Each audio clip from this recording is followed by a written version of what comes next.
यहीं से आरंभ करेंगे। सब कहिए।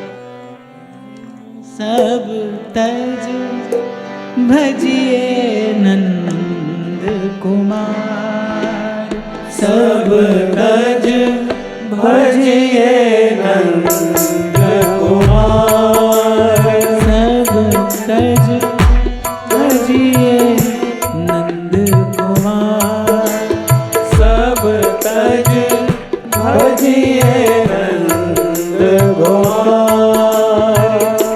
और भजे ते काज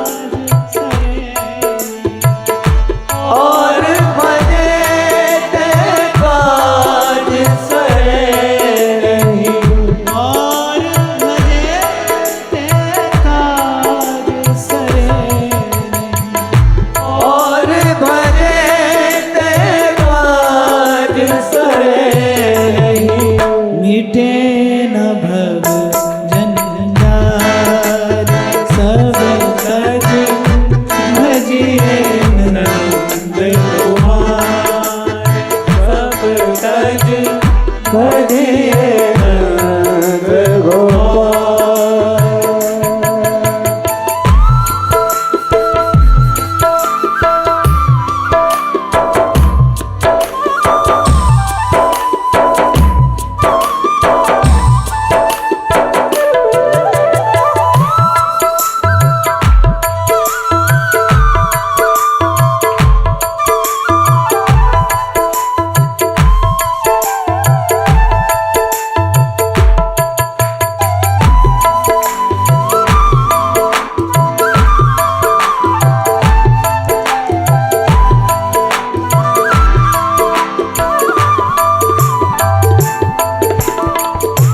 वेद पुराण भागवत गीता, वेद पुराण भागवत गीता, वेद पुराण भागवत गीता, वेद पुराण भागवत गीता, सबको मत यह सार, सबको मत यह सार, भव समुद्र हरि पद नौ आगे, हरि पद नौ आगे, भव समुद्र हरि पद नौ आगे, भव समुद्र हरि पद नौकाबिन, को न उतारे पार, ओ उतारे पार, को न उतारे पार, सब तज भजिए नंद कुमार, सब तज भजिए नंद कुमार। देखो, आपको कहीं जाना हो, आप रास्ता नहीं जानते हो, किसी से आप मार्ग पूछें, वो कहीं थोड़ा आगे जाना, फिर दाएं मुड़ जाना, फिर 4 कदम चलो तो बायां एक मोड़ आएगा, वहां मुड़ना, बस बायां मुड़ते ही 2 कदम आगे चलोगे तो दाएं हो जाना, वहां से थोड़ा घूम के फिर बाएं चले जाना, बस वहां से जैसे ही सीधा निकलोगे फिर एक चौराहा आएगा, फिर वहां से शायद दायां जाना है, शायद, हाँ? ऐसे। और एक कोई मिले, भाई एक मार्ग मैं जानता हूं, यहां से चलना, सीधे जाना, पहुंच जाओगे। सूरदास ये बता रहे हैं, सब तज भजिए सब तज भजिए नंद कुमार, भव समुद्र हरि पद नौ आगे, भव समुद्र हरि पद नौकाबिन, भव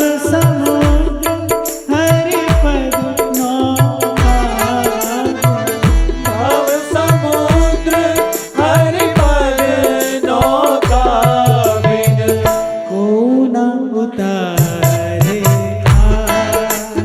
सब तज हरिये नंद कुमार, सब तज हरिये नंद कुमार।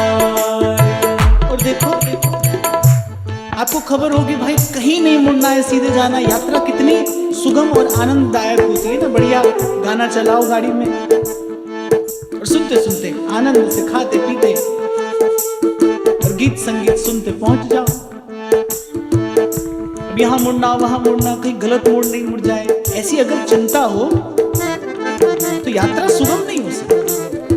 और कल मैंने यहीं से चर्चा में प्रवेश किया था, संत वही जो दुर्गम को सुगम करते हैं। दुर्गम तो प्रभु है ही। वेदों में, शास्त्रों में, पुराणों में अनेक अनेक मार्ग, रीतियां, विधियां, युक्तियां सब हैं।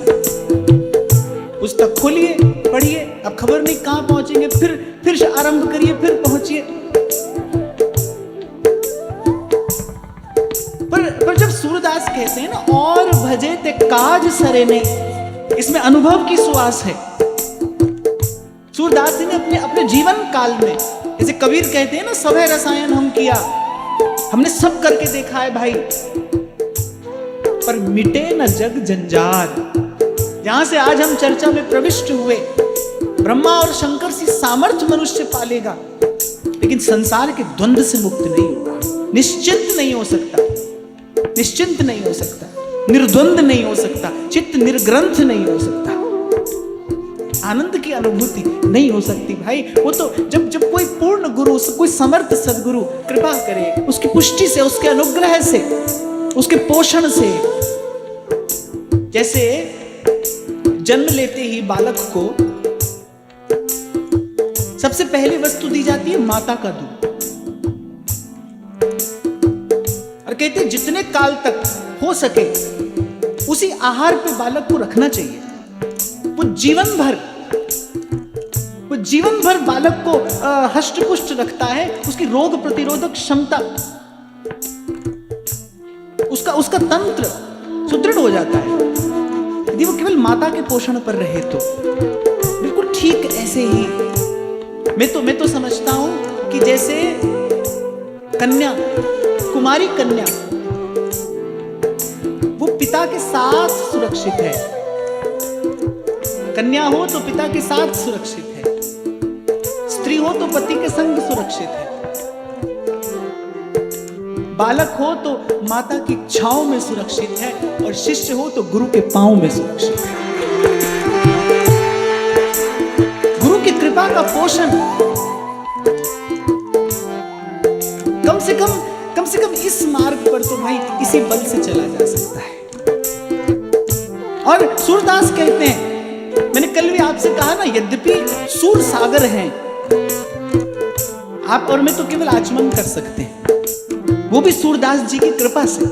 ये तो सागर है। मैं तो कल भी जब आ रहा था तो मैं आने से पहले ही विचार कर रहा था, भाई कहां से आरंभ करूं। सूरदास जी ने तो सब कहा है, अब मैं कहां से आरंभ करूं। तो फिर मुझे लगा भाई चरण कमल ही पकड़ने चाहिए। तो हम तो केवल आचमन कर सकते हैं, पर सूरदास जी की वाणी में प्रत्येक अनुभव का दर्शन होता है। सूरदास जी की वाणी में प्रत्येक अनुभव का दर्शन होता है, और ऐसा ही लगता है कि जैसे सूरदास जी ने सब अनुभव करके फिर कहा, और भजे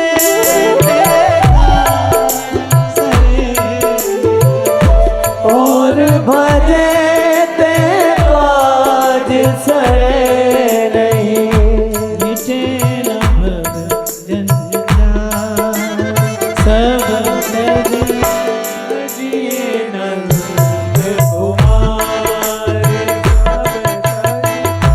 तज हरिये नंद कुमार।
तो आपको कहूंगा सब भूल जाना, बस एक ये पंक्ति ले जाना अपने साथ। सब तज भजिए